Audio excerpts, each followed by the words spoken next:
Galit na ata si tita. Okay lang, love. Kahit tayo na lang yung sabay kumain. Baka pagalitan lang tayo lalo eh. Si mama naman, ipapakita lang kita.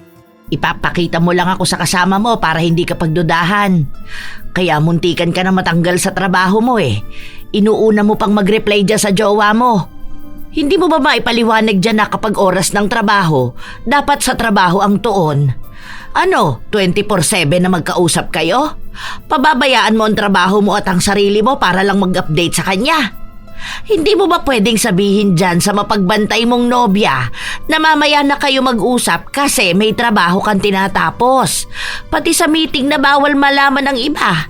Kailangan katawagan mo siya para lang patunayan mong nasa trabaho ka. Aba, kung ganyan lang din ang buhay mo dyan, ay, ayoko na lang magsalita. Baka daanin na naman ako sa iyak niyang jowa mo. Salita pa talaga si mama oh. Alam mo na nga na matampuhin to eh. Ayan, pinatayan na ako ng tawag. Susuyuin ko na naman to. Totoo naman ang sinabi ko. Kapag nawalan ka ng trabaho, ayun, sakto. Pwede mo na yan makausap kada minuto at segundo ng buhay mo. Baka naman kailangan hanggang panaginip mo babantayan ka pa rin nun. Sobrang OA ng jowa mo. Lahat ng kilos mo babantayan. Ano ba naman yun? Nakakasira na ng buhay at kinabukasan mo. Yung pangarap mo, kailangan mo pang ipaalam sa kanya. At kapag ayaw niya, iiwan mo yung pangarap na yon. Hindi na yan pagmamahal, ha? Walang nagmamahal ng ganyan. Oo, galit ako. Galit na galit ako sa ganyang klase ng relasyon. Nakaka-stress. Ang pagsasama na walang katahimikan ay nakakasakal. Ganon ang relasyon ni Tifa at Sander. Lalo na mahilig magbantay at makialam ng personal na buhay ng kanyang nobyo si Tifa. Dahil din doon, may isang taong lalapit sa itim na kapangyarihan para matapos ang ganong klase ng relasyon. Ano kaya ang mangyayari at kahahantungan ng mapagbantay na nobya? Anong ginagawa mo, love? Tinitingnan ko lang kung sino nadagdag sa followers mo. Tapos may isa kang bagong friend. O sino na naman to? Bakit hindi mo ipinaalam sa akin? Yung bagong account lang yan ni Ira. Saan dito? Oh, sino naman tong Malu na to? Di ko alam to. Hindi ko to kilala. Ibablock ko to. Si tita yan, nagpalit lang siya ng pangalan niya. Check mo yung profile niya. Wala naman nadagdag at nabawas dyan eh. Yung kay Ira lang na bago niyang account. Sa susunod ha, bago ka mag-accept ng friend request, sabihin mo muna sa akin kung sino yon. Tsaka kapag may nagpalit ng name nila, sabihan mo rin silang huwag magpalit ng pangalan sa Facebook dahil baka mablock ko talaga sila nang wala sa oras. Hindi ko naman alam kung sino magpapalit ng profile sa kanila, love. Sino tong pinusuan mo? Alin dyan? Itong picture ng babae sa binibining San Nicolas. Yung kay Sunshine yan, yung pinsan ko. Nagpapalike sila ng picture para sa voting ata dyan sa sinalihan niya. Dagdag na lang din ako sa bilang. Sa susunod ayoko ng ganito ha. Ayoko yung basta kagagawa ng hindi mo malang ipinapaalam sa akin. Wala naman akong tinatago eh. Ano bang kinakatakot mo? Ganyan ang sinasabi nila sa una pero ang totoo nun ang dami na pala ng ibang ginagawa. Basta, ano ang gusto ko, yun ang gagawin mo para walang problema sa relasyon nating dalawa. Sumasang-ayon na lang si Sander sa kanyang nobya dahil ayaw niya rin naman na magkagulo silang dalawa. Halos 2 taon na ang relasyon nila pero tila ba walang tiwala kay Sander ang nobya na si Tifa. Dahil lahat ng kilos, lahat ng gagawin niya, laging binabantayan. Kailangang ipaalam kahit na yung mga simpleng bagay lang. Kahit pa may kinalaman sa pamilya nila. Nung umuwi na si Sander, magkausap pa rin sila sa cellphone ng nobya. Ibaba mo yung cellphone mo, Sander. Alam mo na nga nakakain na tayo. Pagising mo hanggang sa pagtulog mo, kausap mo yung girlfriend mo. Magkasama na kayo buong maghapon. Ano pa naman yan? Si mama naman, hindi naman to nakamute. Naririnig ka ni Tifa. Hindi ba pwedeng itabi ang cellphone mo kahit na saglit lang? Aba, baka naman magkasawaan na kayong dalawa niyan. Para namang hindi ka na nasanay kay kuya ma. Kahit bilang ng paghinga niyan, alam ng jowa niya. Baka mag-away lang sila kapag 35 per minute ang hinga niya tapos umabot ng 36. Para naman kayo mga ano dyan. Ganun talaga kuya, totoo naman eh. Mamaya na lang ako kakain. Anong mamaya? May nakahain na nga rito oh. Umayos ka nga dyan. Tara na rito. Huwag mong talikuran ng pagkain, malas yan. Laging inaasar ng pamilya niya si Sander. Dahil kahit nasa banyo siya, may bantay siya. Kailangan siyang bantayan kahit pa natutulog siya. Pinagsabihan na nga rin ng kanyang ina si Sander na hindi naman daw dapat ganon ang pagmamahal. Nakakapagod at nakakasawa ang ganon. Wala siyang buhay sa labas ng relasyon nila. Pwede ang magbantay pero hindi ang sobra. Dahil para daw walang tiwala sa isa't isa. Katulad na lang ng ama ni na Sander. Dahil nasa barko ito kaya bibihira kumakausap ng kanilang ina kahit na noon pa man. Basta may pagmamahal, dapat daw may tiwala. Hindi na kailangan pang bantayan palagi. Isang araw, matapos lumabas sa trabaho ni Sander, sinundo naman niya ang kanyang nobya. Bakit ngayon ka lang? Kanina pa ako nandito, nandun lang ako nakapark. Nilipat ko lang dito dahil hindi ka pa naman bumababa eh. Nung nakita ko may lumalabas na, lumapit na ako. Sino kausap mo kanina?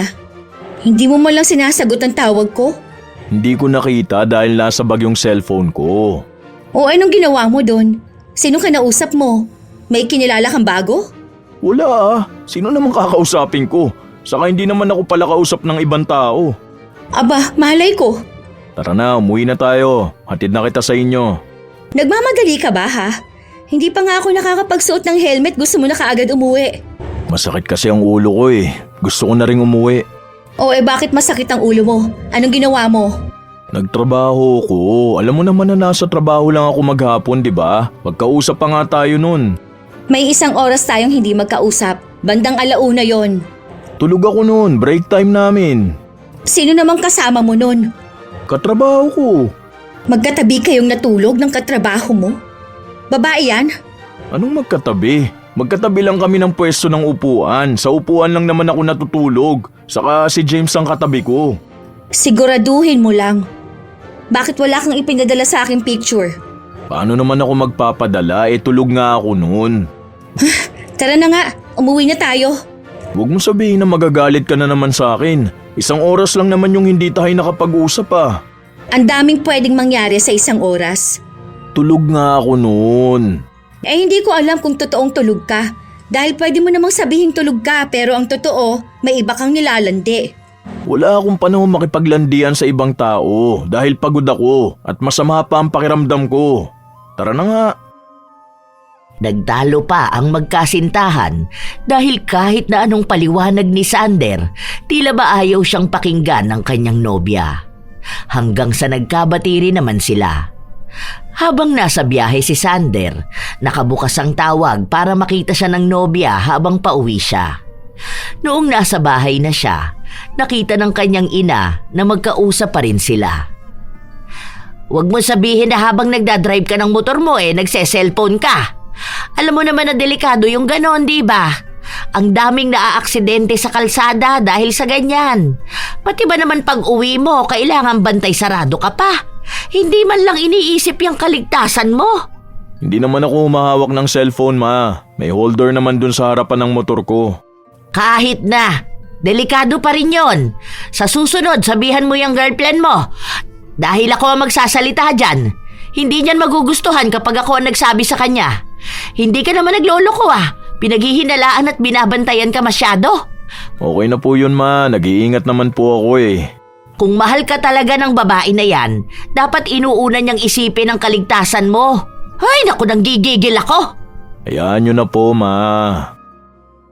Ilang beses na ring pinagsasabihan ni Marley ang kanyang anak, pero hindi talaga ito nakikinig sa kanya. Hanggang sa isang araw, nasa bahay si Sander dahil nasa trabaho pa ang kanyang nobya. Bawal tumawag, kaya puro lang sila chat. Kailangan, kapag may chat si Tifa, makakasagot agad ang nobyo. Dahil kahit na isang segundo lang, magagalit na ang nobya. Hindi ka ba nagsasawa sa ganyan, kuya? Talagang umabot pa kayo ng 2 taon yan ha? Ang tibay mo naman. Hindi ko kaya yung ganyan. Kung ako yan, iniwan ko na yan. Bata ka pa kasi, hindi mo pa alam tong ganito. Tsaka hindi ka pa naman nagkakaroon ng girlfriend, no? Kahit na ba, yung girlfriend nga ni Kuya Anton, di naman katulad niya ni Ate Tifa. Ang bait nun. Kahit na busy sila sa trabaho, okay lang. Tapos hindi sila lagi magkausap at magkasama. May kanya-kanya silang buhay. Kapag gusto ni Kuya Anton lumabas kasama yung barkada niya, papaalam siya sa jowa niya. Kapag pinayagan siya, yun, bibigay lang daw siyang update. Pero hindi yung daig pang reporter. Kapag gusto ng jowa niyang lumabas kasama mga kaibigan niya, okay din kay Kuya Anton. Ganun lang din, bigayan ng update. Hinahayaan mag-enjoy. Yang sa'yo, di pa kayo kasal ha. Wala pa kayong anak, ganyan na. Kuya, may bala ka pa bang pakasalan yan? Gusto ko na nga magpakasal eh. Ilang taon na rin kami para magkaroon na rin ng anak. Ay naku, ayaw ni mama yung ganyan. Tignan mo, sabihin mo pa lang yan sa kanya, ayaw niya nang magkaroon ng manugang na ganyan na ugali. Pinakikisamahan na lang niya si Ate Tifa dahil sa'yo eh. Baka naman kasi magbago na kapag naging mag-asawa na kami. Iba kasi yun eh. At least kasal na kami, di ba? Mapapanatag na yung loob niya. Hindi na niya iisipin na baka maghiwalay kami. Na baka iiwan ko siya. Alam mo kuya, duda talaga ako sa ganyan eh. Magiging mas malala pa yan. Hindi yan. Kakausapin ko na lang si mama. Matagal nang nagpaplano ng pag-aaya ng kasal si Sander pero hindi niya yun magawa dahil nga laging nakabantay sa kanya ang nobya. Kapag nawawala siya, hinahanap agad siya. Kaya paano siya kakausap ng ibang tao? Lagi ring hinahawakan ng cellphone niya. Binubutingting. Sa ulado ang nababawas at nadadagdag sa mga kausap. Kahit na personal o kaya ay tungkol sa trabaho na usapan, binabasa yon ni Tifa. Walang kawala. Lahat dapat kalkulado at alam. Hanggang sa lumipas ang ilan pang mga araw. Magkasama ang dalawa dahil gumala sila. Habang nakaupo sila sa parke, hawak ni Tifa ang cellphone ng nobyo. Ano itong pinag-uusapan ninyo ni James? Sino tong Mika na binabanggit niya? Hindi nyo naman to katrabaho, di ba? O bakit nasa office ninyo? Oh, ano to? Lumapit pa pala sa table nyo. Tawang-tawa ka pa ha? Hindi naman babae yan si Mika. Si Charles yan. Kasi nagkatuwaan ang sabi niya kapag naging babae na siya, magiging si Mika na siya. Balak na raw niyang magpapalit ng kasarian. Next month yata ang punta niyang Thailand eh. Bakit hindi ko to alam? Hindi mo sinasabi sa akin. Hindi ko naman alam kung interesado ka sa ganyan eh. Kahit na, dapat lahat ng alam mo at nangyayari sa'yo, alam ko rin. Kung hindi ko pa nabasa itong chat na to, hindi ko pa malalaman. Paglilihim na rin yun.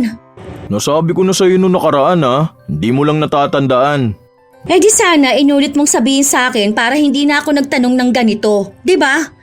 Magiging trans na pala yung katrabaho mo tapos lapit pa ng lapit sa'yo. Tigilan mo to ha. Huwag mo na itong kakausapin. Barkada ko yan sa trabaho ko, hindi ko naman yan papatulan eh. Tsaka may asawa na yan. Nagpakasal sila sa ibang bansa. Wala akong pake. Ayoko sa kanya. Nung nakita ko siya noon, hindi ko siya ramdam. Ayoko sa aura niya. Katrabaho ko yan. Hindi mo ba maiiwasan kahit pasabihin na katrabaho mo ha? Hindi mo kaya? O baka dahil ayaw mo? Huwag mo naman pagdudahan pati mga kabarkada ko. Wala naman kaming ginagawang masama. O ito, ano tong pinasa sa'yo ni... bakit Japanese ang name nito sa Facebook? Sino to ha? Babae pa. Si Ella yan, yung classmate ko nung high school. Nag-send lang sa akin ang class picture namin. Nagtatanong kasi siya kung sasama ba ako sa reunion namin eh. Hindi ko pa ako alam. Mapabasa mo naman dyan eh. Magsasabi pa ako sa'yo. Kasi nga, isasama kita ron. Bakit hindi mo agad sinabi sa akin? Ngayon ko pa nga lang sasabihin pero naunahan mo na ako. Kailan ba to?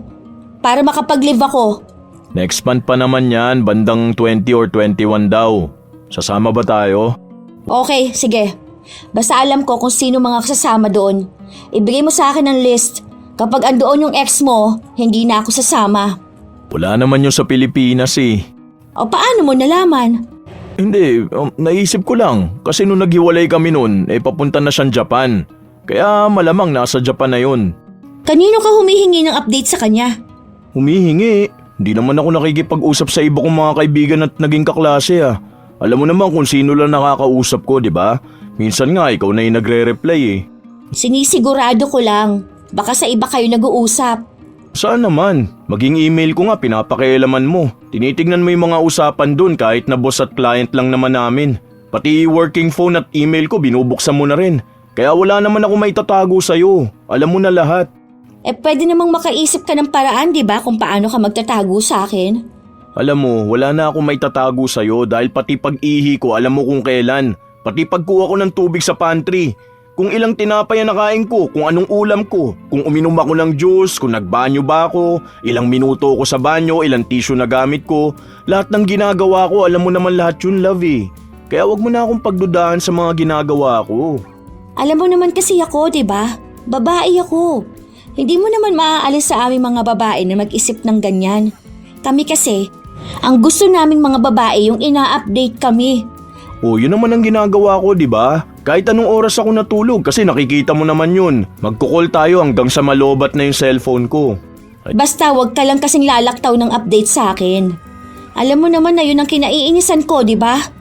Gusto ko alam kong lahat ng ginagawa mo. Hayaan mo, kapag naging mag-asawa na tayo, hindi na ako ganito. Kasi iisang bahay na lang ang titirahan natin eh.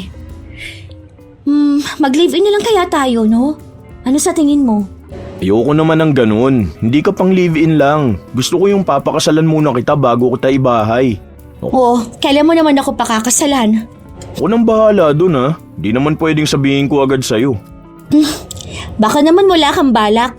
Wala pa akong nakikitang ginagawa mo. Magiging surprise pa ba yun kung malalaman mo? Huwag mo nang isipin. Ako nang bahala dun ha.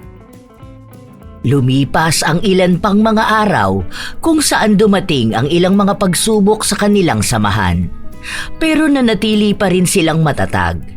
Kahit pamilya ni Sander, minsan ipapaalam niya pa sa nobya kung sasama siya.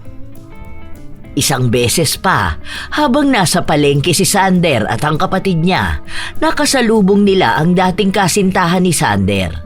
Ngumiti lang ito sa kanya at hindi siya kinausap. Alam mo kuya, mas okay sana kung kayo na lang ni Ate Clea. May girlfriend ako, Kali. Ano bang sabi ko? Sana lang naman, di ba? Wish ko lang naman yun sa'yo eh, dahil mas mabait siya. Akala mo naman natatanda mo pa siya. Bata pa ako nun pero may isip naman ako nun kuya.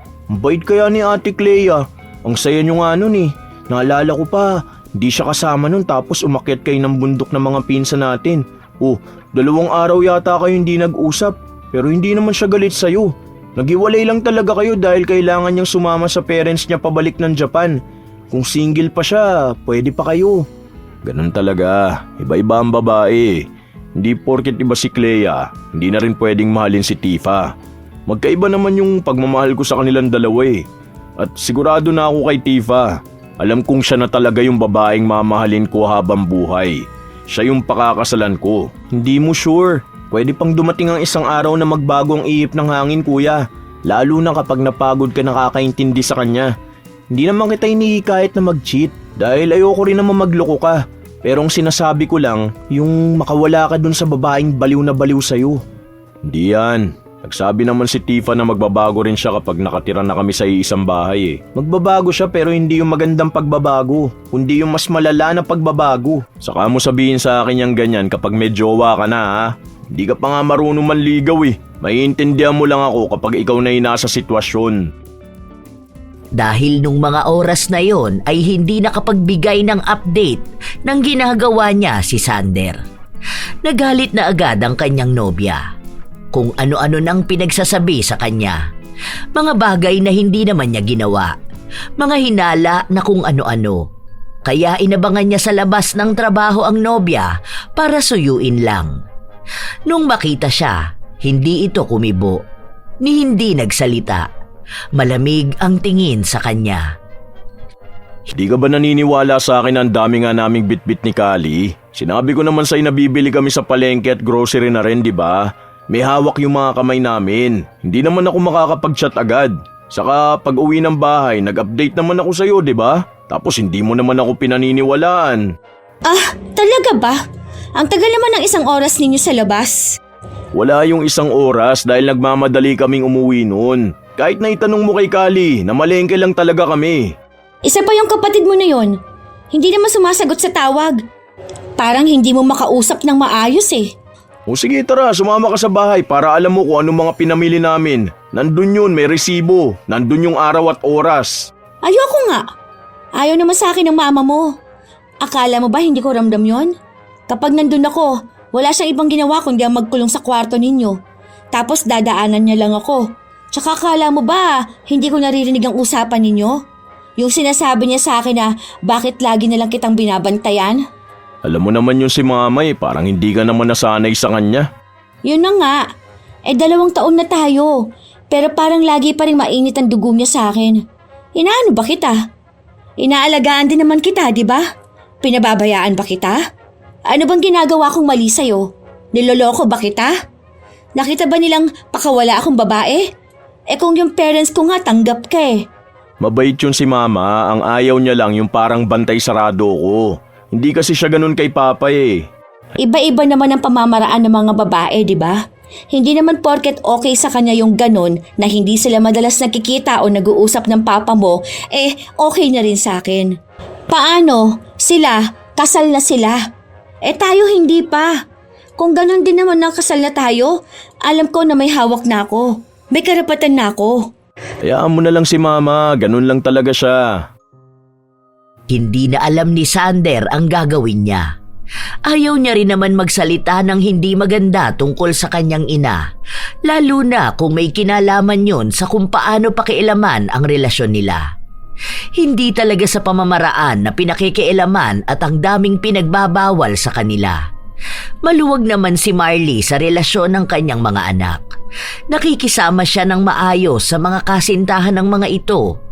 Ang ayaw niya lang ay yun bang pagmamando na para bang wala ng karapatan ng anak niyang mabuhay at gawin ang gusto nito. Yun ang hindi maintindihan ni Tifa. Kaya ang lagi niyang iniisip ay mas gusto ni Marley ang dating kasintahan ni Sander. Ilang araw pa ang lumipas, walang nagbabago sa relasyon ng dalawa. Nagiging mas mahigpit pa nga si Tifa. Isang araw, nasa bahay si Sander. Wala siyang katawagan kaya nakakanood siya ng telebisyon. Oh, himala, hindi nanonood sa'yo yung jowa mo. Kulang na lang kabitan ka ng CCTV para alam kung anong ginagawa mo. Nasa meeting sila, bawal sila mag-cellphone doon, ma. Hindi na ba talaga magbabago ang ugali ng jowa mo? Hindi ka ba napapagod? Mahal ko po siya, ma. Kaya nagtitiis kang mawalan siya ng respeto sa'yo. Kaya ang ginagawa mo hinahayaan siyang tapakan ng pagkatao mo. Grabe ka naman, ma. Hindi naman pagtapak ng pagkatao ko yung ginagawa ni Tifa. Pagtapak pa rin niya ng pagkatao mo, anak. Lalo na kung ninanakaw niya sa'yo yung saya na dapat meron ka. Yung saya na hindi lang nakapalibot sa kanya. Hindi ka buhay kung ang buhay mo lagi lang nakaikot sa kanya. Huwag niyo na lang pong pansinin, ma. Basta po ang alam ko, masaya ako sa kanya. Tatapatin na kita, anak. Hindi ko gusto yung girlfriend mo. Hindi ko gusto na kayo ang magkatuluyan. Dahil ayoko makita kang nahihirapan kasusunod sa kung ano lang yung papabor sa kanya.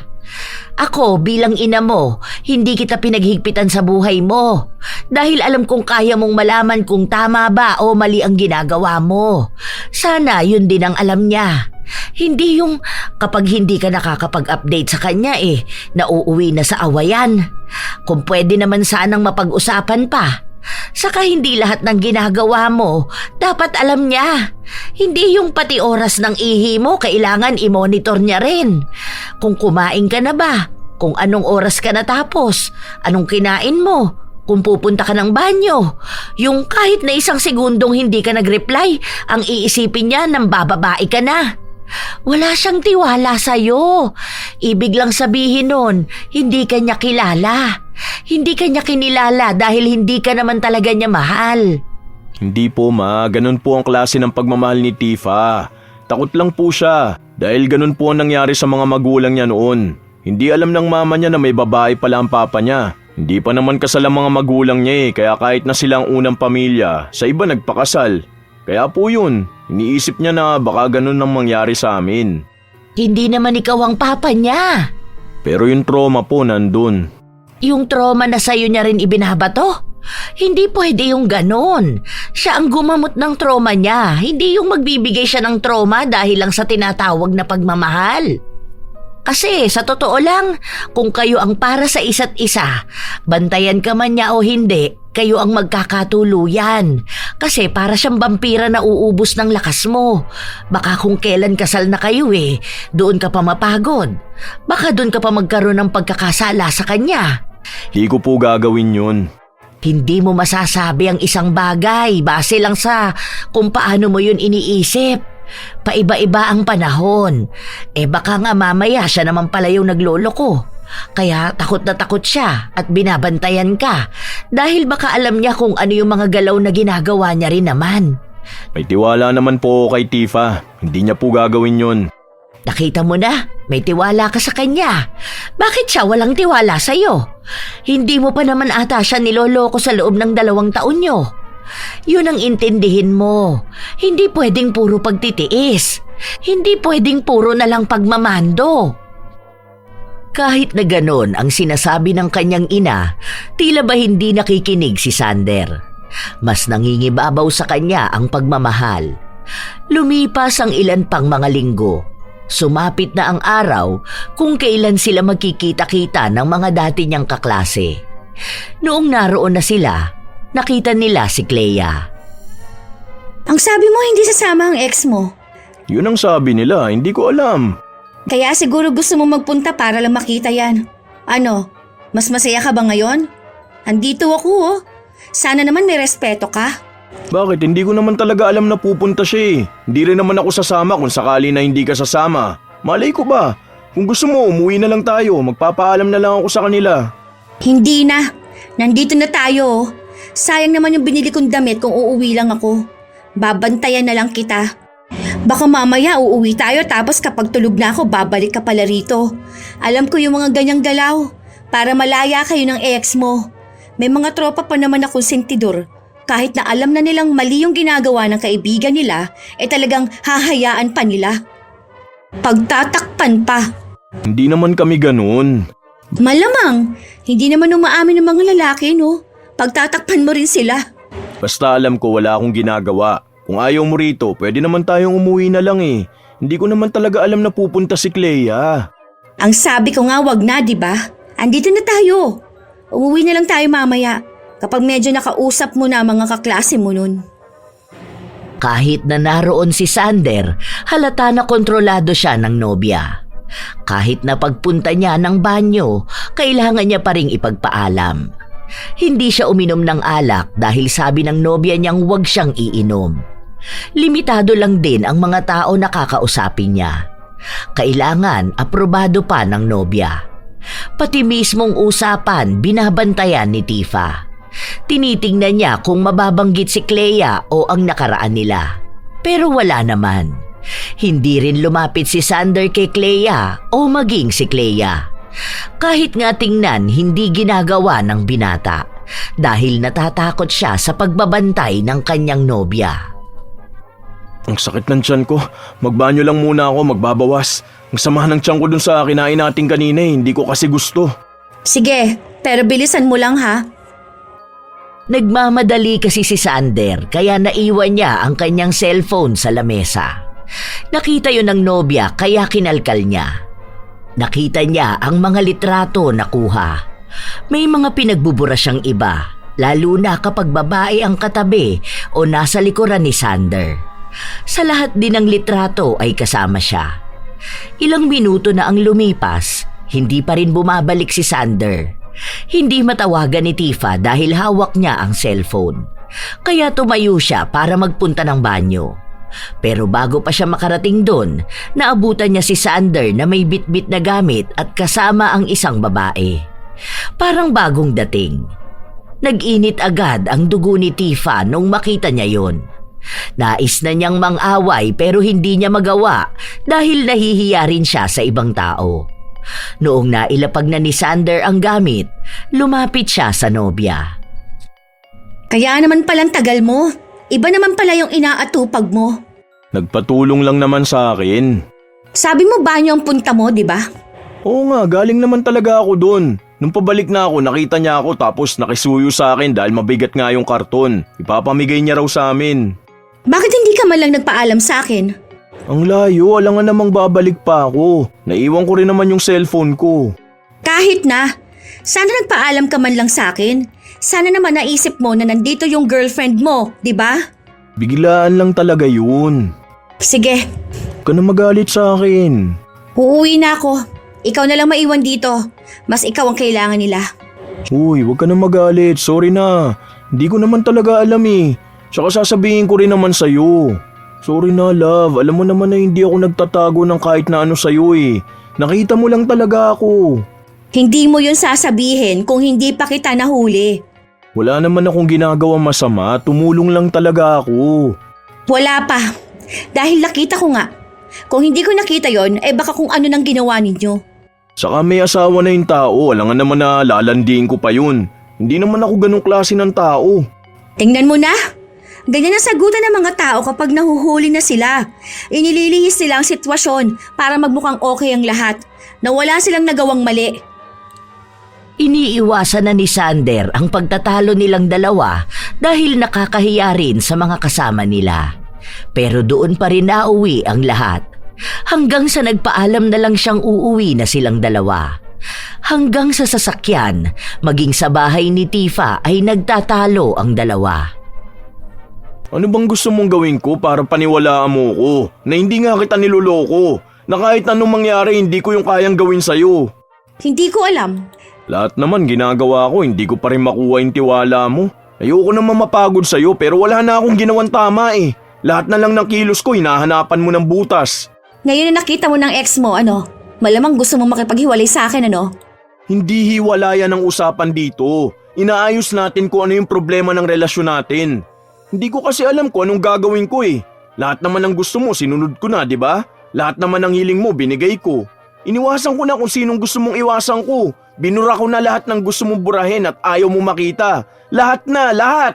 Gusto ko kasing gawin mo na maayos yung pagpapaalam mo sa akin. Yung pag-update. Dahil alam mo naman na mapaghinala ako. Na lagi kitang binabantayan, di ba? Kaso ikaw itong hindi man lang sinasabi sa akin kung anong ginagawa mo. May mga ginagawa kasi ako na hindi ko masabi kaagad dahil nga biglaan. Hindi ko plinano. Saka mga bagay na simple lang naman katulad nung pagtulong ko kanina, biglaan. Hindi ko agad nasabi sa'yo. Pero ano bang ginawa ko? Nagbuhat lang naman ako ah. Noong nakaraan yung may tinulungan akong matanda na tumawid, hindi ako agad nakapag-chat sa'yo dahil nga tatawid kami. Tapos galit na galit ka na sa akin. Hindi naman kita lulukuhin eh. Parang yung utak mo yung nagpapagulo ng relasyon natin eh. Kahit na maayos naman sana. Sige, hiwalayan mo na lang ako. Sige na, doon ka na, bumalik ka na sa ex mo. Iwan mo na ako rito. Salamat na lang sa 2 taon nating pagsasama. Hindi ka naman magkakaganda kung di mo nakita yung Clea na yun eh. Maayos naman sana tayong dalawa. Kaso ngayon, parang pinapalabas mong sinasakal kita. Kahit na ginagawa ko lang naman at hinihiling yung mga bagay na kusa mo namang dapat na ibigay bilang boyfriend. Yung assurance lang naman sana. Hindi kita hihiwalayan. Naglalabas lang naman ako ng saloobin ko. Hindi naman ibig sabihin nun na ayoko na sa'yo. Hindi. Alam ko na, ganun na ang plano mo. Hindi mo lang agad sinasabi para magmukha kang mabuti. Para lalabas dito na ako ang toxic sa relationship natin. Para hindi pumangit ang tingin ng mga tao sa'yo. Na para kapag nagkabalikan kayo ng ex mo, matatanggap agad nila. Ay, di ko na alam kung anong gagawin ko. Kung anong ipapaliwanag ko sa'yo. Bakit? Maayos naman tayong dalawa. Masaya naman sana tayo. Bakit kailangan mo pang ibalik yung tungkol sa amin ni Clea? Hindi yun ang problema. Hindi yung gusto kong balikan yung ex ko, kundi yung sa atin. Yung respeto para sa isa't isa. Huwag mo nang pahabain ang usapan. Iisa lang ang gusto mo. Sige na. Pinapalaya na kita. Sorry na, sige na. May kasalanan na ako kung ano man yun. Patawarin mo na ako. Pasensya ka na kung may hindi ako mapunan. Kung nagkulang ako bilang boyfriend mo, sorry na. Mahal na mahal kita kaya ayoko mawala ka sa buhay ko. Sorry na. Inako na lang ni Sander ang kasalanan na hindi niya naman alam kung ano. Basta ang iniisip niya lang ay maayos ang relasyon nilang dalawa. Kahit na napahiya na siya sa harapan ng mga dati niyang kaklase. Simula noon, nakablock na si Clea at ang iba pang mga kaklase ni Sander. Ang binata ang gumawa, pero sa harapan ng kanyang nobya. Para ipakita na seryoso talaga siya sa relasyon nila at ayaw niyang may makasira sa kanila. Naging maayos sila ng ilan pang mga linggo. Nagbago ang ugali ni Sander. Kahit na may gusto siyang tulungan, hindi na lang niya ginagawa. Kahit may matanda o bata na kailangan ng gabay, hinahayaan na lang niya dahil iniisip niyang baka maging dahilan pa ng ikasisira ng kanilang relasyon. Kahit trabaho niya, napapabayaan na niya. Basta maibigay niya lang ang gusto ng nobya. Na kada mag-chat ito, dapat pagtuunan siya ng pansin. Bumaba ang ranggo ni Sander dahil doon. Ang dapat na oportunidad na para sa kanya, ibinigay na lang sa iba na kayang maibigay ang buong atensyon sa trabaho. Hindi naman humihiling ng atensyon kahit tapos na ang oras ng trabaho, pero yun bang makakapagtrabaho ng maayos sa oras na nasa opisina sila? Hindi kasi yun magawa ni Sander dahil magagalit ang kanyang nobya. Isang tanghali, hindi ginagalaw ni Sander ang pagkain niya. Ayaw mo bang kumain, kuya? Oo nga, kanina pa yung pagkain mo. Tapos na lang kaming kumain ikaw nakatulala pa rin dyan. Hinihintay ko kasi si Tifa. Bakit mo hinihintay nasa trabaho nga yan. Pupunta ba siya rito? Sabay yata silang kakain, ma. Yung break time ni Ate Tifa, dun lang siya kakain habang magka-call sila. Para kunwari kahit na hindi sila magkasama, magkasama pa rin sila. Parang gawain ng mga LDR. Pero hindi naman sila LDR. Magkaiwalay lang dahil sa trabaho. Ewan ko sa trip ni kuya kapag in love siya. Wala kasi tong kasabay kumain. Tsaka sabi ko sa kanya na simula ngayon sabay na kaming kakain dalawa. Para makita niya rin yung ginagawa ko. Ay nako, hindi ko na alam kung anong klaseng kahibangan yan. Ganyan ba talaga sa henerasyon nyo? Hindi nyo kayang mabuhay nang wala yung karelasyon nyo? Paano pa kung maghiwalay kayo niyan? Baka naman hindi na kayo makakain. Si kuya lang naman yung ganyan. Di ko nga akalain na may ganyan pa pala sa totoong buhay. Grabe naman talaga ang pagmamahal na yan. O ayan na, tumatawag na siya. Huwag na kayo maingay ha. Hello love, kain na tayo. Anong ulam mo? Nag-order ako ng pagkain. Nakisabay ako sa kanila. Anong ulam mo? Ito, sinigang na isda. Nagluto kasi si mama. Tara na, kain na tayo. Sinong kasama mo dyan? Kaninong damit yan? Bakit parang pambabae? Si mama to, ito oh. Huwag mo na akong ipakita dyan. Bakit kailangan pang patunayan na ako ang nanay mo? Na kami ng kapatid mo ang kasama mo rito sa bahay. Ano, naghihinala pa ba yan? Babantayan niya rin ba pati ang kilos namin? Galit na ata si tita. Okay lang, love. Kahit tayo na lang yung sabay kumain. Baka pagalitan pa tayo lalo. Mama naman, ipapakita lang kita. Ipapakita mo lang na ako ang kasama mo para hindi ka pagdudahan. Kaya muntikan ka na matanggal sa trabaho mo Inuuna mo pang mag-reply dyan sa jowa mo. Hindi mo ba maipaliwanag dyan na kapag oras ng trabaho, dapat sa trabaho ang tuon? Ano? 24/7 na magkausap kayo? Pababayaan mo ang trabaho mo at ang sarili mo para lang mag-update sa kanya? Hindi mo ba pwedeng sabihin dyan sa mapagbantay mong nobya na mamaya na kayo mag-uusap kasi may trabaho kang tinatapos? Pati sa meeting na bawal malaman ng iba, kailangan katawagan mo siya para lang patunayan mong nasa trabaho ka. Aba, kung ganyan lang din ang buhay mo dyan, ay, ayoko na lang magsalita. Baka daanin na naman ako sa iyak niyang jowa mo. Nagsalita pa talaga si mama. Alam mo na nga matampuhin to Ayan, pinatayan na ako ng tawag. Susuyuin ko na naman to. Abay, totoo naman ang sinabi ko. Kapag nawalan ka ng trabaho, ayun, sakto, pwede mo na yan makausap kada minuto at segundo ng buhay mo. Baka naman kailangan hanggang panaginip mo, babantayan ka pa rin nun. Sobrang OA ng jowa mo. Lahat ng kilos mo, babantayan. Ano ba naman yun? Nakakasira na ng buhay at kinabukasan mo. Yung pangarap mo, kailangan mo pang ipaalam sa kanya. At kapag ayaw niya, iiwan mo yung pangarap na yon. Hindi na yan pagmamahal, ha? Walang nagmamahal na ganyan. Oo, galit ako. Galit na galit ako sa ganyang klase ng relasyon. Nakaka-stress! Lumipas pa ang ilan pang mga buwan pero wala pa ring nagbabago sa relasyon ng dalawa. Nagiging mas lalong mapagbantay na nobya si Tifa. Ang dami niya laging tanong, ang daming hinahanap. Kung sino ang kausap at kung bakit kailangan pang kausapin yun. Kahit katrabaho o kaibigan o kamag-anak. Hanggang sa umuwi galing ng ibang bansa ang tiyahin ni Sander. Pupunta yun sa bahay nila kasama ang pamilya. Mga 1 hanggang 2 linggo doon mananatili. Malaki naman ang bahay nila, kaya may pwesto at kwarto ang mga kaanak nila na tutuloy sa kanila.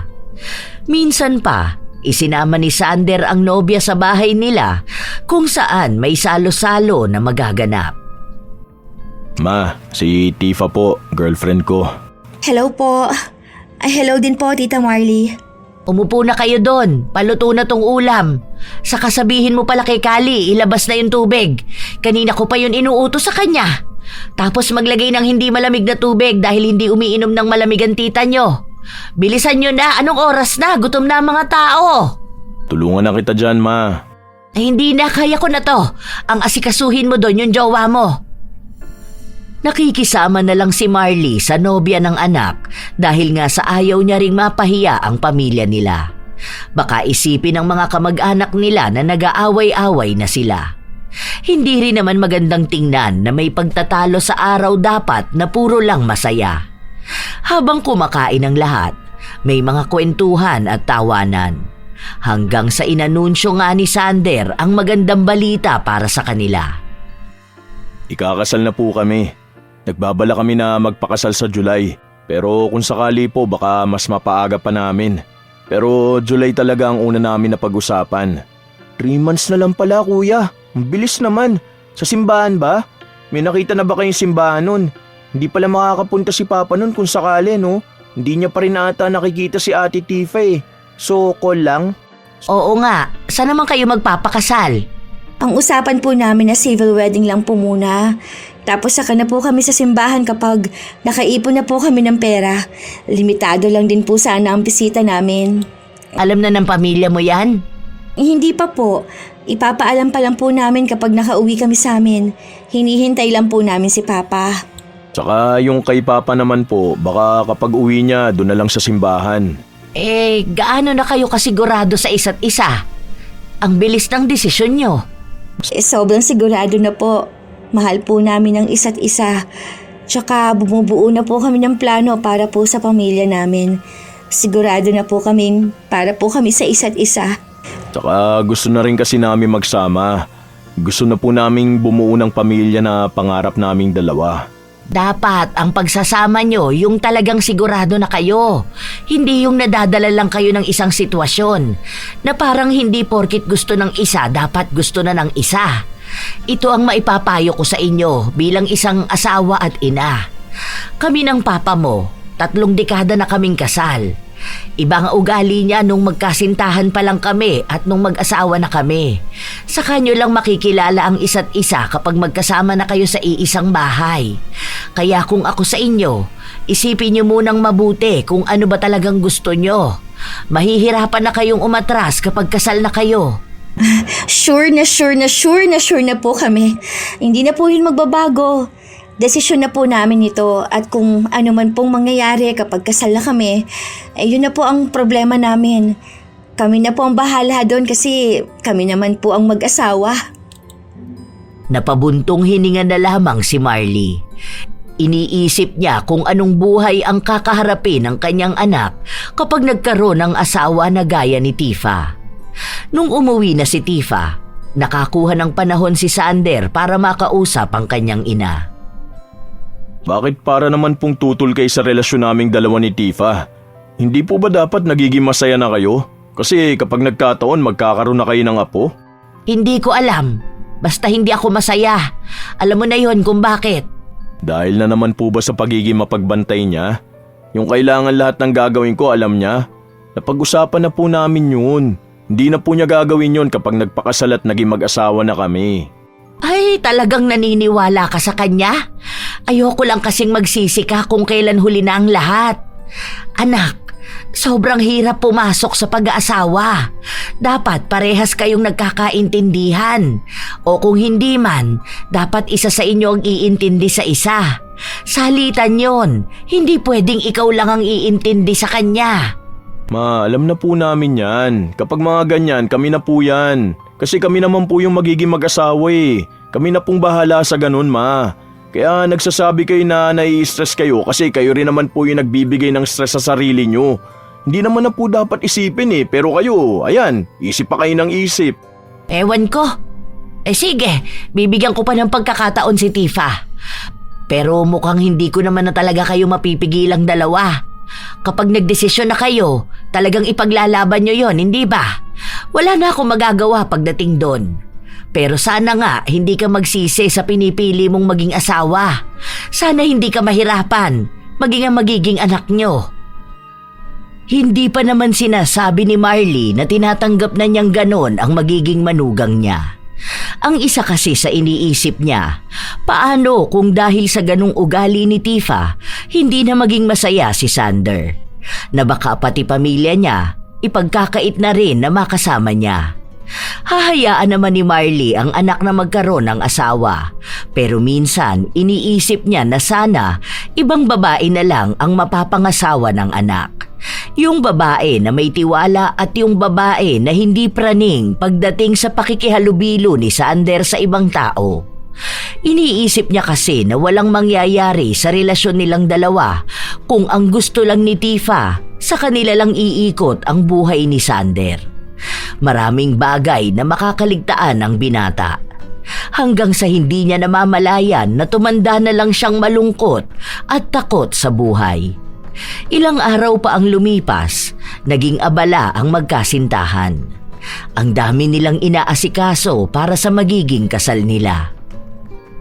Mga ilang kaya ang iimbitahan natin? May nakausap na ako, may 50 packs sila rito. Para namang ang dami niyan. Bakit? Ang dami kaya natin pamilya at kaibigan. Isasama ba natin yung mga yon? Bakit? Ayaw mo ba? Sino ba mga gusto mong isama lang at imbitahan? Yung pamilya mo, as in sila lang, hindi yung mga tita mo ha.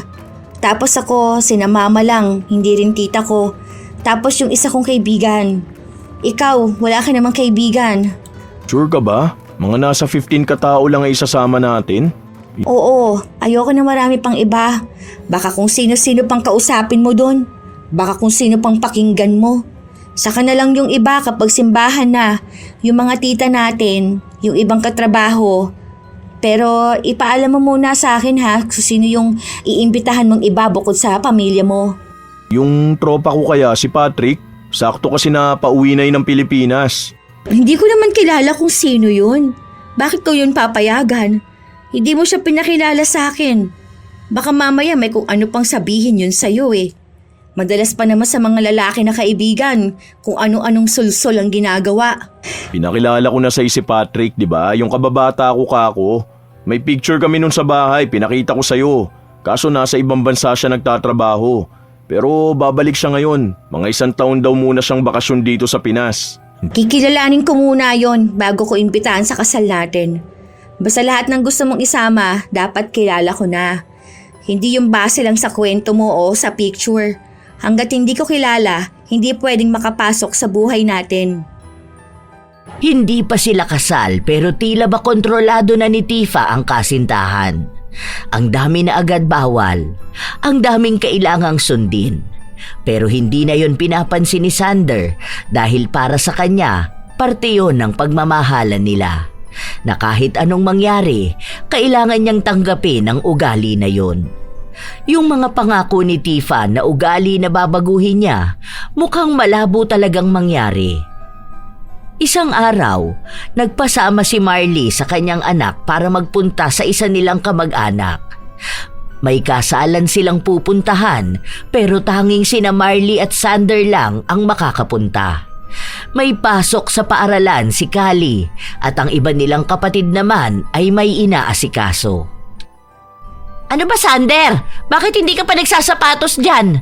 Anong oras na Baka mamaya ma-traffic pa tayo. Alam mo naman banda doon sa simbahan kapag ganitong araw traffic dahil ang daming tao. Kaya nga maaga kitang ginising kanina Ninang ako sa kasal, baka naman ako pa yung wala ron. Di pa nagre-reply sa akin si Tifa.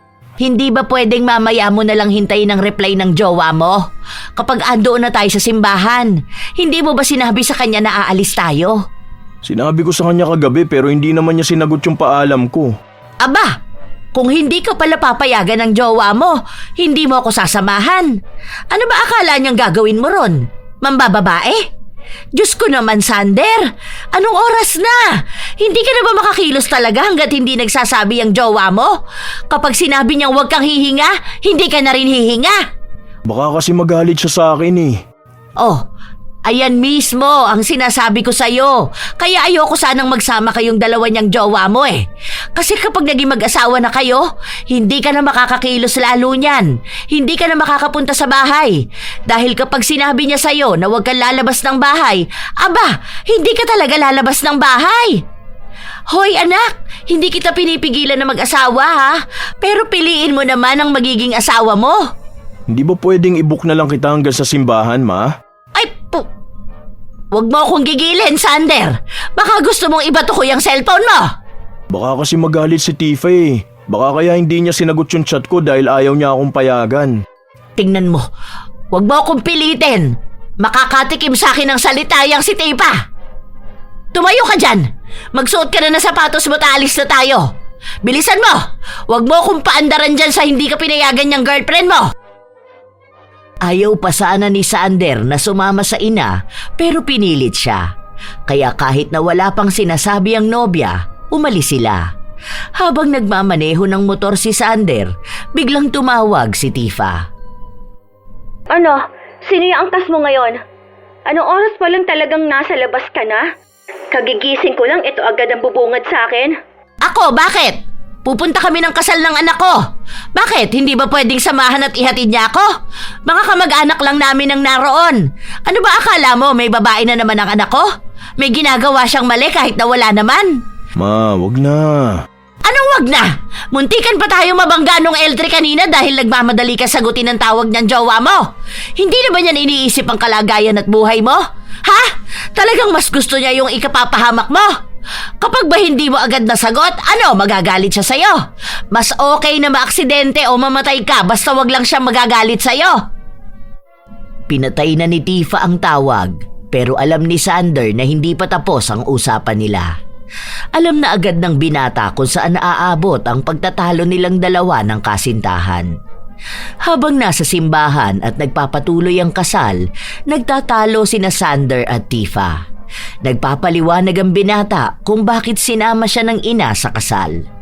Maya-maya pa, lumabas si Sander ng simbahan para lang kausapin ang nobya. Sinong kasama mo dyan ngayon, ha? Oh, sino yung babaeng nasa likuran mo? Hindi ko kilala yun, dumaan lang. May mga tao rito sa labas ng simbahan. Ako, wag mo ngang pinaglololo ko. Naiinis na ako sa mga palusot mo, ha? Alam ko, wala kayo sa kasalan. Baka kung saan ka lang nagpunta at kung kanino ka lang nakipagkita Hindi ako natutuwa. Totoo naman ang sinasabi ko Nag-send ako ng picture sa'yo, di ba? Hindi yun sapat para sa akin. Sige, mamaya mag-video call tayo. Ipapakita ko sa'yo yung pinsan ko na ikinasal. Nagpaalam naman ako sa'yo kagabi, di ba? Anong password ulit ng Facebook mo? Huwag mong gagalawin ng messenger mo. Babasahin kong chat dyan sa'yo kapag ako may nakita talaga. Anong oras naman kayo uuwi niyan? O sinong kasama niyo sa table kapag andoon na kayo sa reception? Sinong makakatabi mo? Sino-sino dun yung mga kamag-anak? May kakilala ka pa ba dong iba? Hindi ko pa alam kasi hindi pa naman ako nagpupunta ng reception Saka baka mamayang gabi pa ang uwi namin ni Mama. Sino dun yung mga kakilala ko? Si Jenna yata nandun, yung pinsan ko na nakasama nating manood ng sine.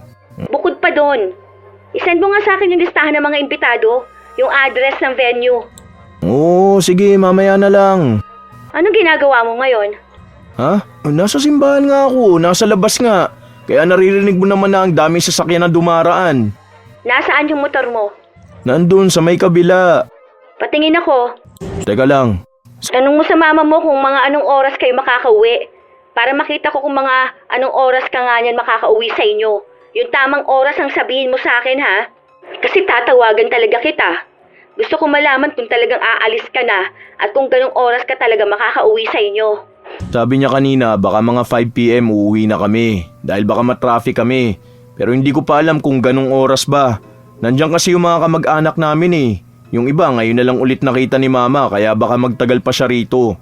Kakausapin ko muna. Nandun pa sila sa loob. Mga anong oras nasa bahay ka na nun kung sakali man na 5 PM ka nga aalis dyan? Sabihan mo na kasi si mama mo na sumabay na sa'yo. Kung hindi siya sasabay baka naman pwedeng i-book mo na lang siya. Kaya siguro naman may iba kayong kamag-anak na pwedeng maghatid, di ba? Kung hindi traffic, mga 5:30 nasa bahay na kami. Kung 5 nga ang alis, ha?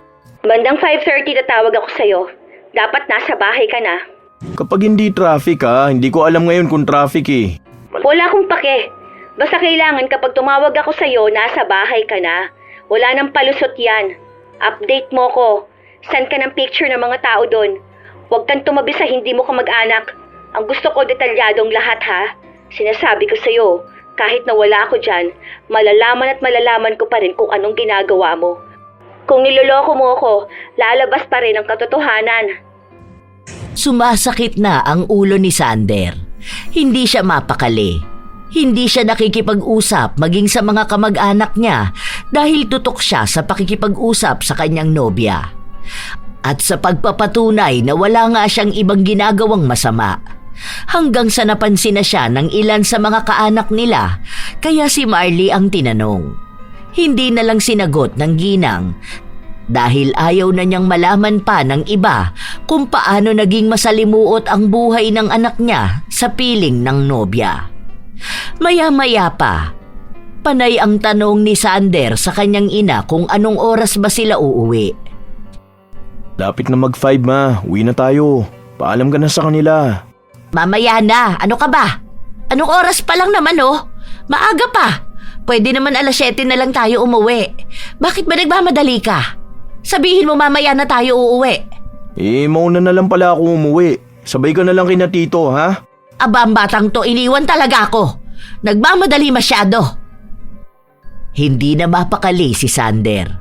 Maya-maya lang din ay tumatawag ang kanyang nobya. Sinabi niya na pauwi na siya, kaya inurasan siya kung anong oras dapat nasa bahay na siya. Kinakabahan pa nga ang binata hanggang sa na-traffic siya. May prosesyon, hindi niya alam kung gaano pa kahaba ang magiging traffic. Kaya ang ginawa niya, sumingit siya, pumasok pa siya sa isang eskinita. Maya-maya, tumatawag na naman si Tifa. Nung sasagutin na niya, nagulat si Sander sa malakas na busina. Hindi niya napansin ang truck na papalapit sa kanya. Mabilis ang mga pangyayari. Nabangga siya pero mabuti na lang ay hindi siya napuruhan. Tumagilid siya kung saan motor niya lang ang nasagasaan at nadurog. Pero mukhang may bali ang paa niya. Hindi siya makatayo. Ang mga tao na nakakita sa kanya, hindi siya hinayaan na gumalaw. Durog din ang cellphone niya, kaya hindi niya nasagot ang tawag ng nobya. Mabuti na lang may isang taga roon na kilala ang kamag-anak niya. Noong nasa ospital siya, agad na nagpunta ang kanyang ina at ang ibang kamag-anak nila. Diyos ko naman, Sander! Ano bang ginagawa mo sa buhay mo, ha? Nagpapakamatay ka ba talaga? Yung motor mo, durog na durog. Kinilabutan ako. Paano na lang kung napasama ka doon? Hindi ka na makakaabot ng ospital. Doon pa lang, patay ka na. Ma, tawagan mo nga si Tifa. Sabihin mo nasa ospital ako. Wala ka mo akong cellphone. Baka galit na yun sa akin dahil sabi niya dapat 5:30 nasa bahay na ako eh. Baka tumatawag yun sa akin. At talagang mas iniintindi mo pa yung galit ng jowa mo kaysa sa buhay mo? Ayan, kaya muntikan ka ng mamatay kakahabol mo ng oras. Ito ang sinasabi ko kaya ayoko maging asawa mo yung babae na yon. Maaga ka talagang mamamatay sa kanya. Dahil mas iniintindi niya kung nagloloko ka ba kaysa kung buhay ka pa. Hindi ko tatawagan yon. Bahala ka sa buhay mo. Sasabihan ko siya mamaya kapag nalaman ko kung pwede ka nang umuwi. Tinotoo nga ni Marley ang sinabi niyang hindi niya tatawagan si Tifa. Hinayaan niya na kung ano ang isipin nun. Dahil kung totoong mahal niya si Sander, kahit na isang araw itong hindi nagparamdam dahil na aksidente, hindi siya magagalit. Sa halip ay mag-aalala pa. Yun ang inaasahan ni Marley, pero mukhang hindi ganon ang mangyayari. Nung umuwi na sila, hiniram na lang muna ng binata ang cellphone ng kapatid niya. Itong account ko na lang ba ang pantatawag mo? Hindi, yung akin. Pwede bang tumawag sa FB Lite? Ewan ko, hindi yata eh. Palagi na lang pala ako sa messenger mo. Tatawag lang naman ako eh. O sige, bigay mo na lang sa akin mamaya kuya. Maliligo lang muna ako. Hirap pang mailagay ng binata ang account niya sa cellphone ng kapatid. Pero nagawa rin naman niya yun. Nakita niya na ang daming tawag at chat ng nobya. Galit na galit ito sa kanya. Talagang pinagmumura siya. Ni hindi man lang inalam kung buhay pa ba siya kaya hindi siya nagpaparamdam. Kung ano ba ang lagay niya. Talagang puro lang paghihinala. Para bang mas mainam pang namatay na lang siya kaysa saluhin ang lahat ng galit. Ano? Talagang naging masaya ka nang hindi mo sinasabi kung nasan ka? Sinungaling ka talaga? Ang sabi mo bandang 5:30 nasa bahay ka na. Anong petsa na? Buti naman buhay ka pa at nagparamdam ka. Ano, masaya ba kayo ng babae mo, ha? Ano, sobrang enjoy kayo kaya hindi mo sinagot ang tawag ko? Sige, kung dyan ka naman pala magiging masaya, tapusin na lang natin tong relasyon natin. Huwag na tayong magpakasal. Kung kailan sa susunod na linggo ng kasal natin tsaka ka naman nagloko ng ganito. Halata talagang hindi ka seryoso sa akin. Hindi ako ng babae. Kalalabas ko lang ng ospital. Nabangga ako ng truck kahapon. Okay naman ako, nakakalakad pa naman. Kailangan ko lang pagalingin yung mga galos ko. Hindi ako ng babae. Nagulungan ng truck yung motor ko kasama yung cellphone ko. At gumawa ka pa talaga ng dahilan? Hindi ako gumagawa ng dahilan. Meron ako ebidensya. Kahit nabasahin mo pa dun sa balita. Mamaya ipapaasa ko sa'yo. Tapos yung record ko dun sa ospital. Sino naman ang nag-alaga sa'yo doon, ha? Nurse na babae at maganda pa? Masaya ka ata dun Sorry na, hindi ko naman sinasadya na hindi masagot yung tawag mo Na-aksidente lang talaga ako. Hayaan mo bukas, pupuntahan kita dyan sa inyo. Wala akong cellphone, bibili pa lang ako. Itutuloy natin ang kasal, okay? Sorry na. Ang hindi alam ng binata, naririnig ng kanyang ina ang usapan na yon. Naaawa siya sa kanyang anak. Paanong kailangan pang ihingi ng tawad ni Sander ang nangyari sa kanya na ang tunay namang dahilan kaya yun naganap ay dahil na rin sa kagagawan ni Tifa. Hindi na kayang tiisin pa ni Marley ang nangyayari. Hindi siya papayag na magkakatuluyan ang dalawa. Hindi pwedeng ganong klase ng babae ang magiging asawa ng kanyang anak. Masyadong makasarili. Walang pagmamahal kay Sander. Kaya kahit na ayaw niya sanang makialam, ginawa niya ng paraan para lang maghiwalay ang dalawa. Ilang araw ang lumipas, sumapit na ang araw ng kasal. Ang kasama lang para tumistigo ay si Marley at ang ina ni Tifa. Nung nagsasalita na para sa pag-iisang dibdib nila, hindi sumasagot si Sander. Hanggang sa... Bakit hindi ka sumasagot ng I do? Huwag na lang nating ituloy ang kasal. Ha? Ano wag na ituloy? Nahihibang ka na ba? Andito na tayo. Akala ko ba mahal mo ko? Mahal natin ang isa't isa, di ba? Ayoko na. Huwag na natin tong ituloy. Pasensya na. Hoy, teka lang. Ano ba? Saan ka pupunta? Sander! Ma, tita, bakit po ganun? Bakit bigla na lang siyang umayaw?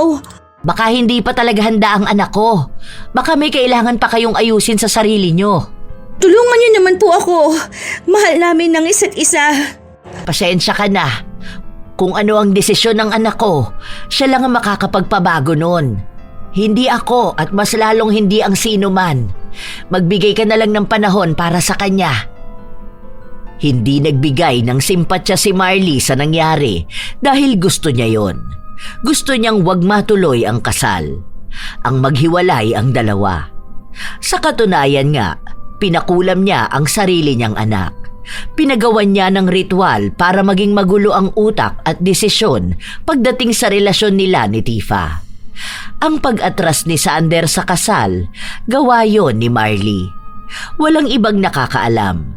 Tanging siya lang. Wala rin naman siyang balak na ipaalam sa kahit na sino.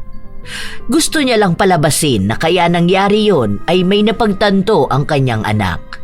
Mukhang epektibo naman yon.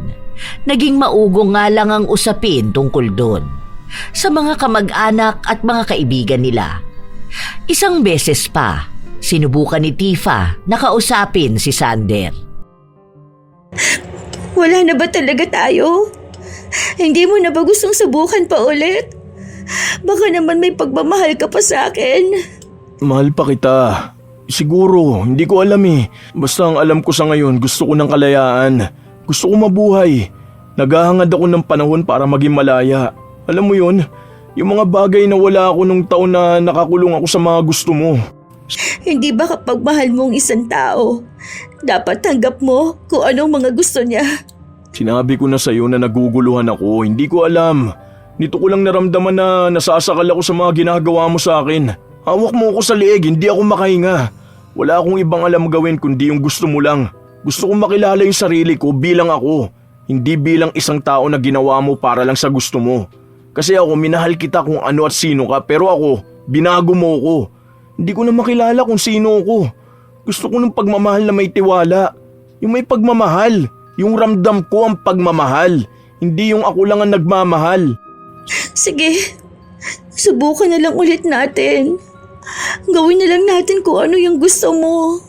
Pangako, hindi na kita pipigilan kung hindi naman kailangan. Pangako rin na ipakikita ko sa'yo na may tiwala ako sa'yo. Sigurado ka ba? Oo, isang beses pa.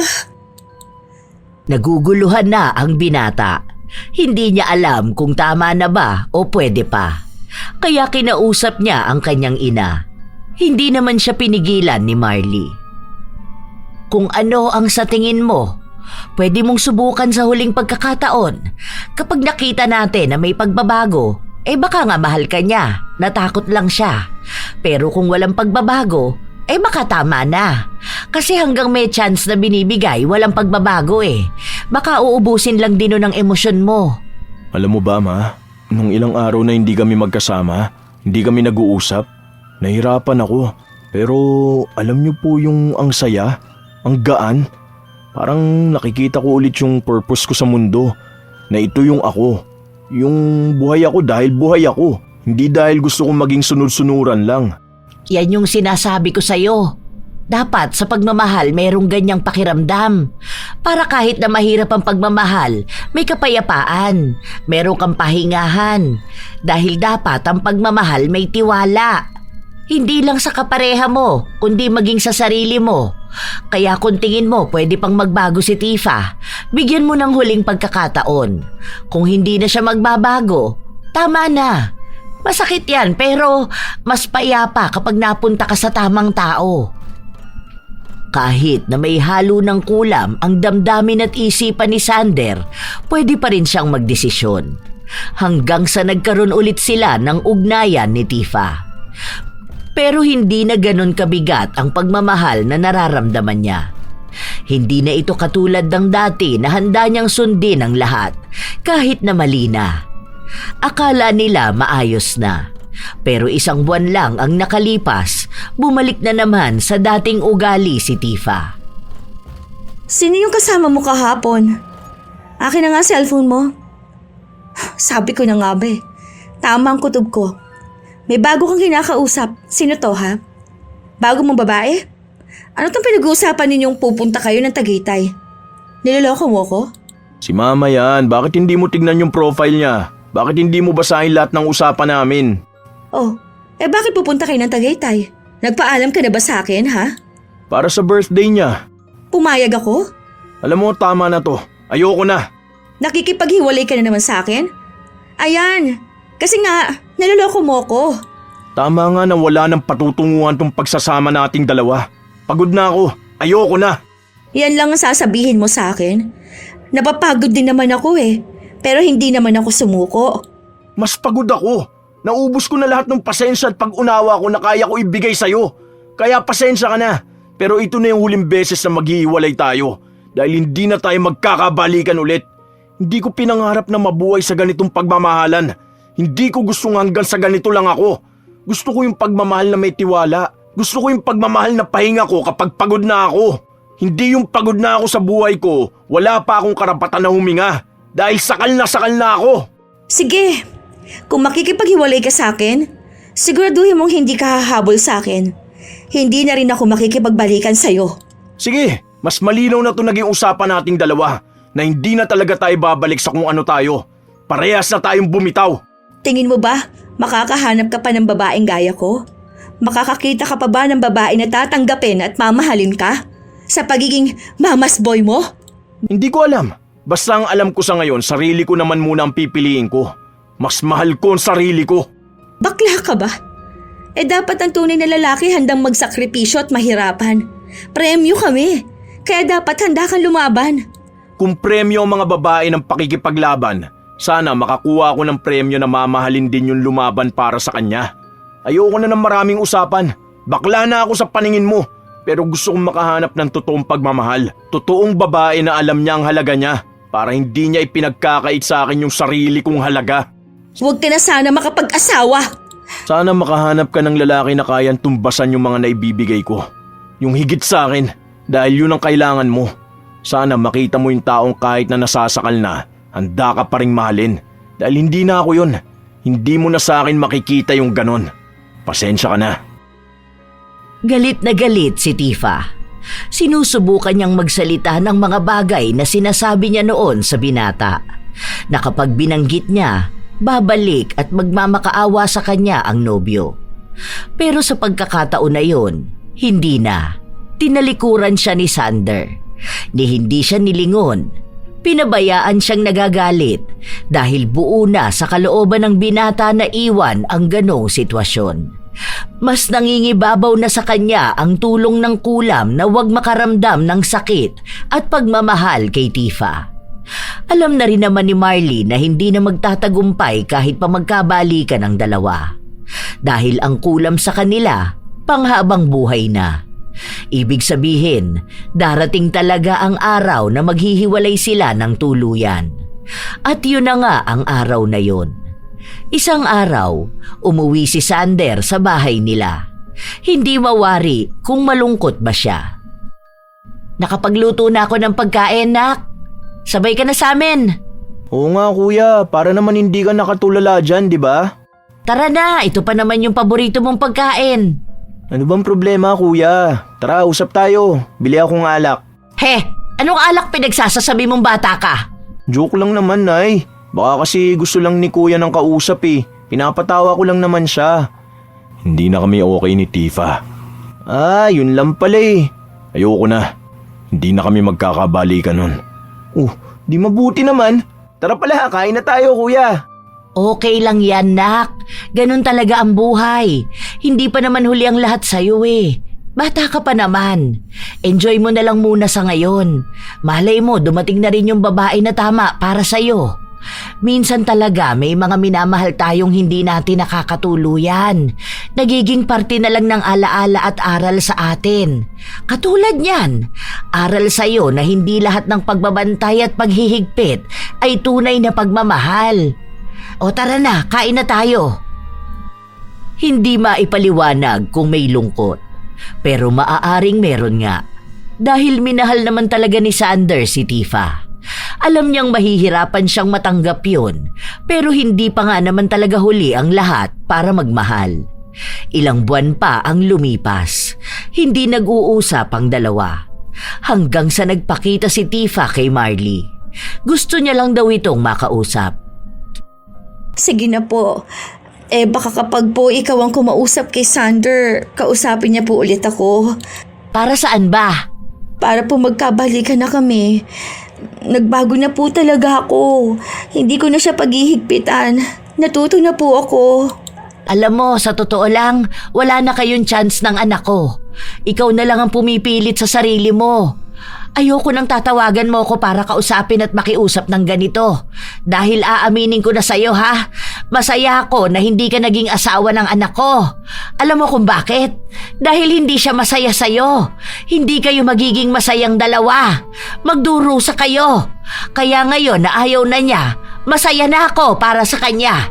Hindi ko pinakikialaman ang desisyon niya sa buhay. Kung sinong maamahalin niya sa buhay. Dito lang talaga sa inyo. Ngayon lang, dahil ayokong habang buhay na may nakatali sa leeg niya, nasasakalin siya para lang mapasunod. Hindi ko naman po ginagawa yun. Mahal ko lang po talaga siya. Hindi na yan pagmamahal. Ang gawin mo, mahalin mo ang sarili mo para kapag dumating ang araw na may magmamahal ulit sa'yo, hindi mo na uulitin kung anong ginawa mo sa anak ko. Hanapin mo yung gamot sa sugat mo. Huwag mo sugatan ng iba para lang maranasan niya ang pagdurugo na nararanasan mo. Nagbago naman na po talaga ako eh. Pangako, totoo na po ito. Makikita niyo po. Basta po, tulungan niyo lang po ako na magkabalikan kami ng anak mo. Ay, hindi na talaga. Maging ako, ayoko na sa'yo. Kahit na anong pakiusap ni Tifa, wala na talaga. Pero mukhang hindi siya tumitigil. Dahil kahit hiwalay na silang dalawa, patuloy niya pa ring pinagbabawalan si Sander na gawin ang mga gusto niya. Minsan, pinupuntahan niya sa trabaho. Naging mas malala pa nga siya kung umasta. Sino yon? Bakit ang tagal niyo naman mag-usap? Kaya na pa ako nandito oh. Hindi mo pa tinapos yung pakikipagkwentuhan mo sa babae na yon. Anong ginagawa mo rito? Bakit? Bawal na ba? Hindi ka kaya sumasagot sa mga tawag ko? Ano bang kailangan mo sa akin? Talagang hindi mo na ako kinakausap? Ayaw mo na ako makita? Kasi nga masaya kang kausap yung isang yon. Ano? Sige nga, ano mo na ba siya? Wala ka nang pakialam kung ano ko siya. Di mo na dapat pinapansin ko anong ginagawa ko dahil buhay ko to. Nasasabi mo lang yan ngayon dahil nabubulungan ka ng iba. Nasusulsilan ka nila na hiwalayan ako. Gaya ng mama mo. Siya lang naman yung may ayaw sa akin, di ba? Pwede naman talaga tayo eh. Nakikinig ka kasi sa kanya. Walang kinalaman si mama rito. Ikaw ang may problema. Bakit bahay mo makipagbalikan sa akin? Pwede pa naman tayo. Kapag sinabi ko na ayoko na, ibig sabihin lang nun na ayoko na. Kahit na anong gawin mo, hindi na tayo magkakabalikan. May bago ka na? Wala akong bago. Sarili ko lang ang binubuo ko ngayon. Yun sana ang makita mo. Yun din sanang kulang sa iyong atupagin mong buuin. Kung sakali, baka doon, pwede pa tayo. Pero ramdam kong kahit na anong mangyari, hindi na talaga. Dahil once na sumuko ang lalaki, tapos na ang lahat.